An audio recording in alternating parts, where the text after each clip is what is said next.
ठीक है, तो अभी मैं आपको यही बता रहा था कि जो ए का मान है वो आ जाएगा 50। ए का मान तो अभी बाद में पहुंचेंगे, अभी तो हम यहाँ पहुंचे कि ई का मान 57 है और एफ का मान 53 kg है। ठीक है ना।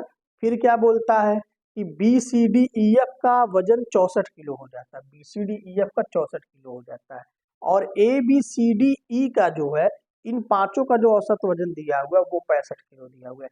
क्या ये बात समझ में आ रही है? 64 65 तो आ रही है ना। अगर आप डिफरेंस निकालोगे तो बी से बी हट जाएगा, सी से सी हट जाएगा, डी से डी हट जाएगा, ई से ई हट जाएगा, और हम अगर बड़े में से छोटा घटाएंगे तो 65 में से 64 घटेगा और यहाँ ए में से एफ घटेगा। ठीक है, और 65 में से 64 घटने का मतलब हुआ कि 65 गुणे 5 में से 64 गुणे 5 घटेगा। ये बात समझ में आ रही है ना कैसे ऐसा हो रहा है। तो in that case A minus F की वैल्यू आ जाएगी 5, और यहाँ एफ का मान चूंकि 53 है तो ए का मान आ जाएगा 58 kg। सवाल क्लियर है? देखो भाई, सबको नहीं पचेगा, कुछ लोगों को अपच भी हो सकती है, कोई दिक्कत नहीं। पहले टाइम तो अपच होगा, दूसरे टाइम क्लियर होगा।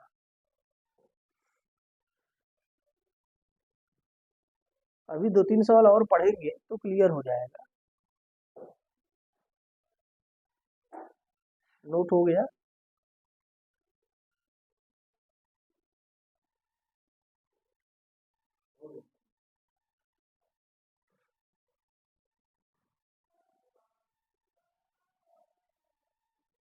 बड़े बच्चों,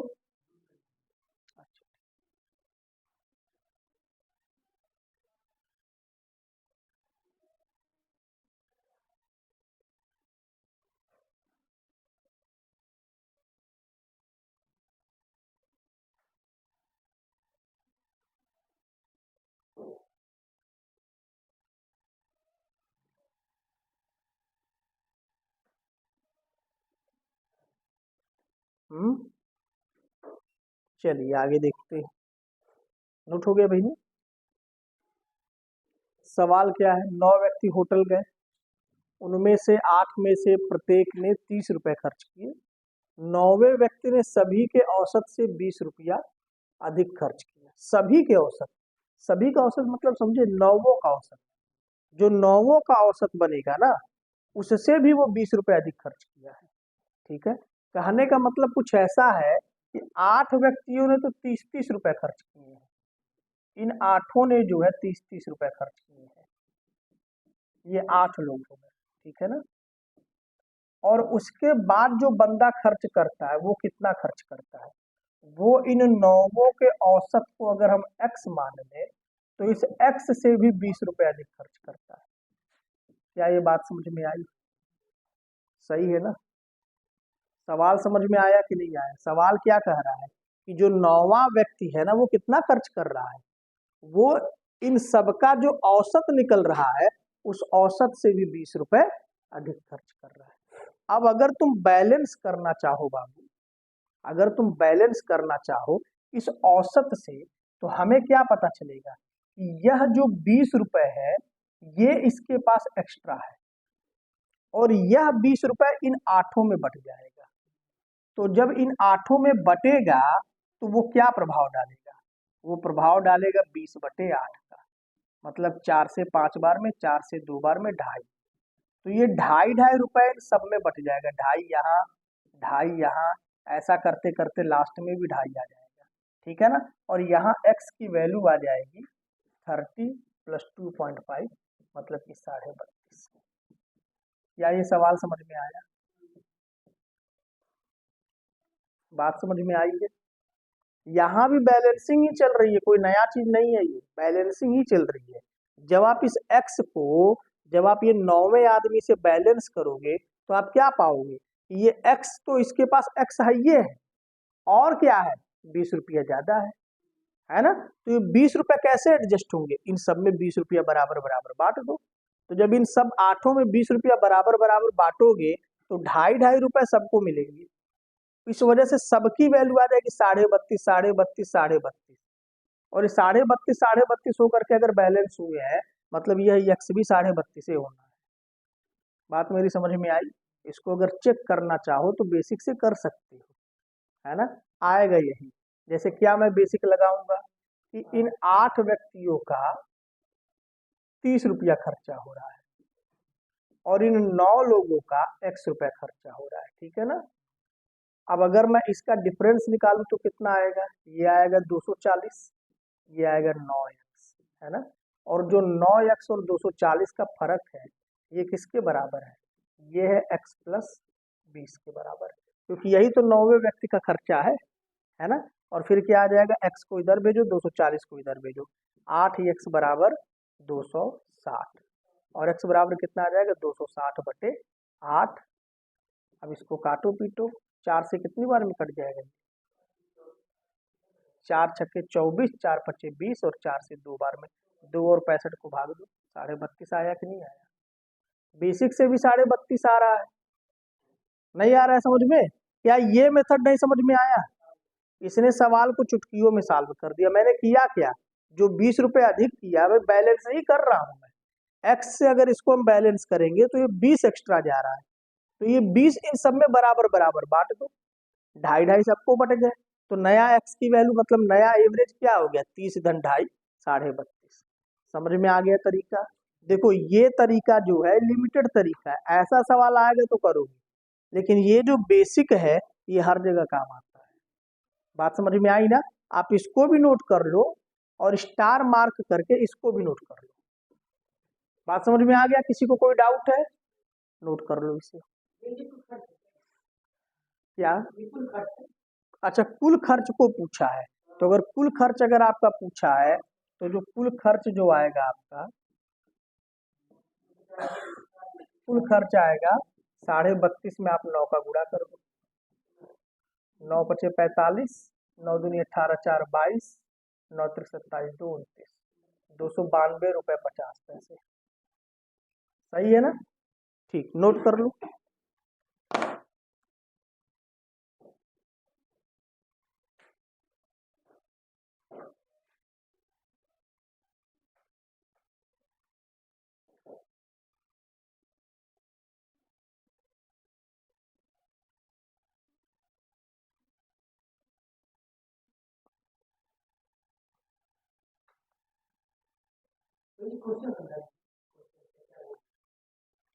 क्वेश्चन क्या बोल रहा है इसमें थोड़ा सा डाउट है। क्वेश्चन बोल रहा है कि 9 व्यक्ति होटल गए, उनमें से 8 में से प्रत्येक ने 30 रुपए खर्च किया, लेकिन जो 9वां व्यक्ति है ना उस सभी के औसत से, मतलब इन 9 का जो औसत खर्च है उससे 20 रुपए अधिक खर्च किया। तो अगर मैं इन 9 का औसत x मान लेता हूं तो इस x से भी 20 रुपए अधिक खर्च किया है, किसने, 9वें व्यक्ति ने, और बाकी 8 ने कितना खर्च किया, 30 रुपया। समझ गए क्वेश्चन, कोई डाउट है अब, ठीक है।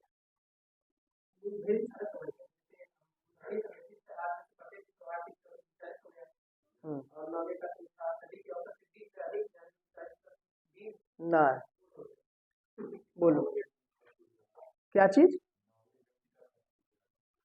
9वें व्यक्ति का अगर खर्च पूछेगा तो 20 रुपया बढ़ा देना 32.5 में, 62.5 रुपए, 62.5 रुपए।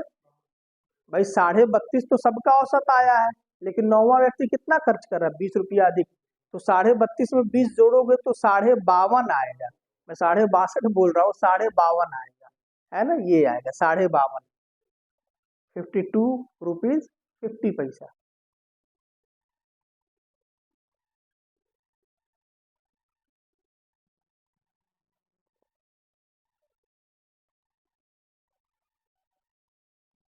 देखो भैया, जब एक बार कोई सवाल समझ लो ना तो उसको हैबिचुअली यही करना चाहिए कि आप बिना बोर्ड को देखे नोट करो, अगर कुछ फंसे तो छाप लो अलग बात है, लेकिन कोशिश करो बिना बोर्ड से देखे। हाँ,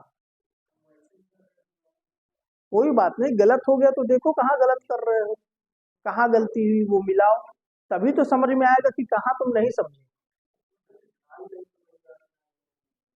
2.5 मैं कैसे लिख दिया हूँ, ये ये 20 रुपए को इन 8 व्यक्तियों में जब बांटोगे तो 20/8 ही तो बटेगा।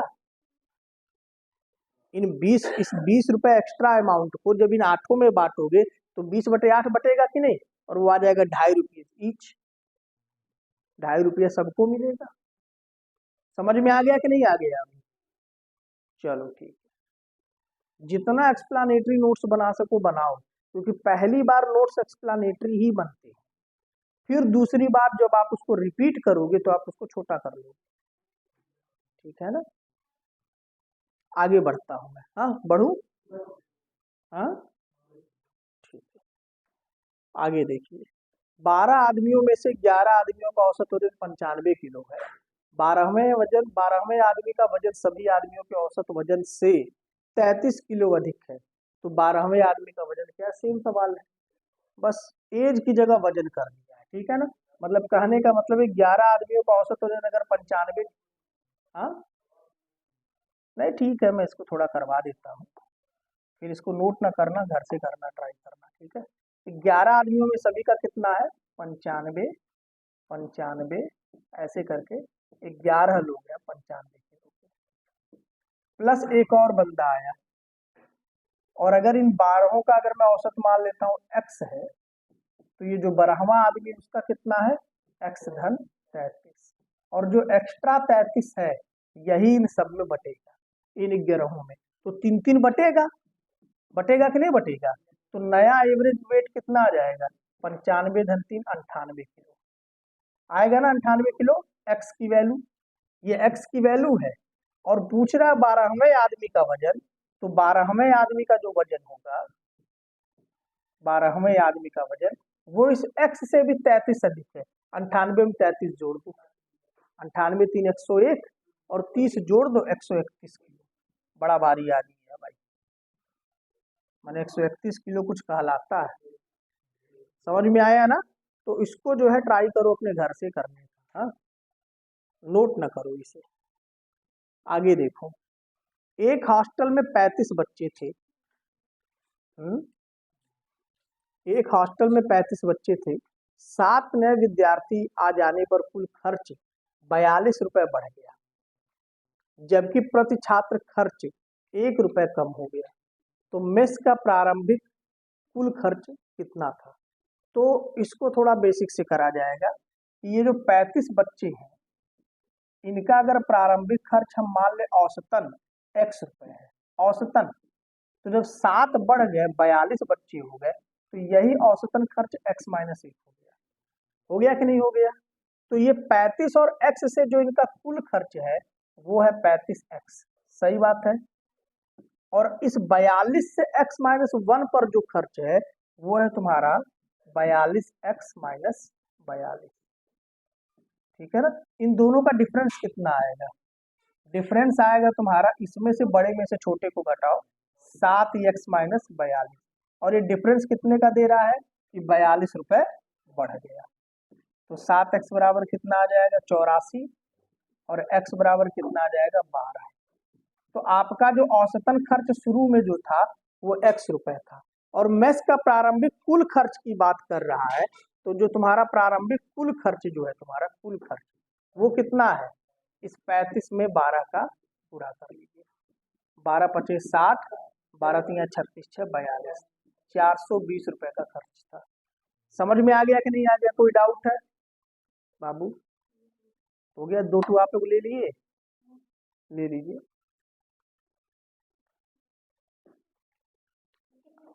आइए बताएं।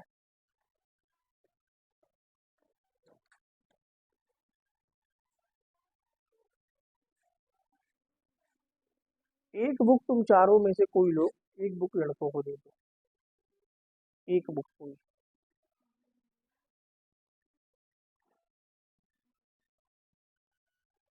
वर्षा, वर्षा और तुम सेम ही जगह पर हो, तो एक लोग दे दो तुम दोनों में से। ये भी रीडिंग लगा रही है, तो एक लोगों को देना पड़ेगा। तुम लोगों में से कोई देगा?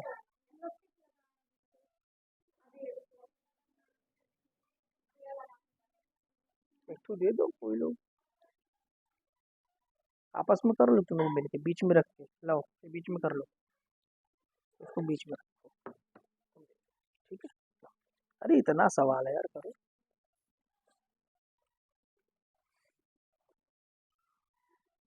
हाँ भाई, हो गया नोट? आगे बढ़ो। अब देखो भाई, सोम मंगल बुध का औसत तापमान 38 डिग्री सेल्सियस है। मंगल बुध बृहस्पति का औसत तापमान 43 डिग्री सेल्सियस है। सोम और बृहस्पति का तापमान 40 डिग्री सेल्सियस है। तो सोम का तापमान बताओ। सवाल क्या कहता है, ये है तुम्हारा मंडे, ट्यूसडे, वेडनेसडे, इसका तापमान है 38 डिग्री सेल्सियस। फिर क्या है, ट्यूसडे, वेडनेसडे और थर्सडे, इसका औसत तापमान है 43 डिग्री सेल्सियस। ठीक है ना। अब अगर आप इसका टोटल निकालना चाहोगे तो ये 38 गुणे 3 होगा और ये 43 गुणे 3 होगा। सही बात है ना। ये एवरेज है, ये टोटल है। अगर आप इसमें से ऊपर घटाओगे तो टी से टी कट जाएगा, डब्ल्यू से डब्ल्यू कट जाएगा, बचेगा क्या। अब आप देखो किस में से किसको घटाओगे, बड़े में से छोटा घटाओ, मतलब कि थर्सडे में से मंडे को घटाओ, नीचे से ऊपर को घटाओ, 3 3 कॉमन हो जाएगा और 43 में 38 घटाओगे कितना आएगा 5, और 5 में 3 का गुणा कर लो कितना आएगा 15। ठीक है। और थर्सडे और मंडे का जो तापमान दिया हुआ है वो 40 दिया हुआ है। थर्सडे प्लस मंडे जो दिया हुआ है वो 40 दिया हुआ है। अब मुझे ये बताओ, थर्सडे मंडे में बड़ा कौन होगा। थर्सडे बड़ा होगा ना, है कि नहीं। पूछा क्या, सोमवार का तापमान। सोमवार छोटी वैल्यू है और बृहस्पतिवार बड़ी वैल्यू है। तो जो छोटी वैल्यू निकालना है उसके लिए हम क्या निकालेंगे, मंडे के लिए इन दोनों को घटा करके 2 से डिवाइड करेंगे। यही तो मैंने बताया हुआ है।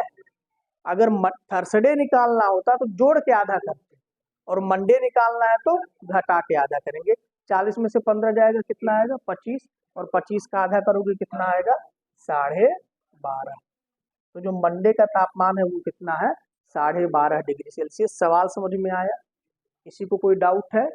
ये वही पुराने वाले सवाल का आधा पार्ट है। सही है ना। अगर आप इस सवाल पर जाओ, इस वाले सवाल का ये वाला जो पोर्शन है ना, ये वही है। ठीक है ना। इसीलिए मैंने बोला कि आगे आएगा ऐसा सवाल तो आपका क्लियर होगा। यही है कि आगे वाला है। लो नोट कर लो।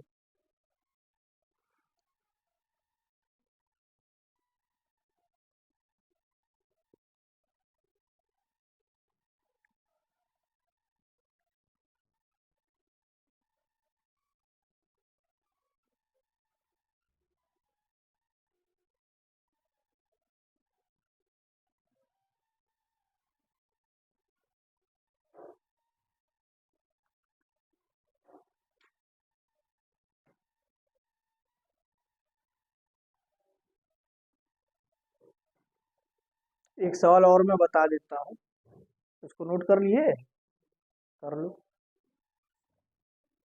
हो गया नोट तुम्हारा। 40 कहाँ से आया, 40 सवाल में दिया है। सोम और बृहस्पति का तापमान 40 डिग्री सेल्सियस है। भाई देखो डिग्री तो हम कहीं लिख नहीं पाए हैं क्योंकि पता नहीं किससे बनता है डिग्री। ठीक है ना।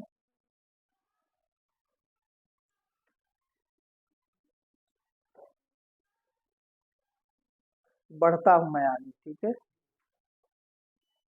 क्वेश्चन क्या है, बड़ा प्यारा क्वेश्चन है। ए और बी का औसत 40 है, बी और सी का औसत 50 है, सी और ए का औसत 60 है, तो ए का क्या होगा, यही पूछ रहा है। ठीक है ना।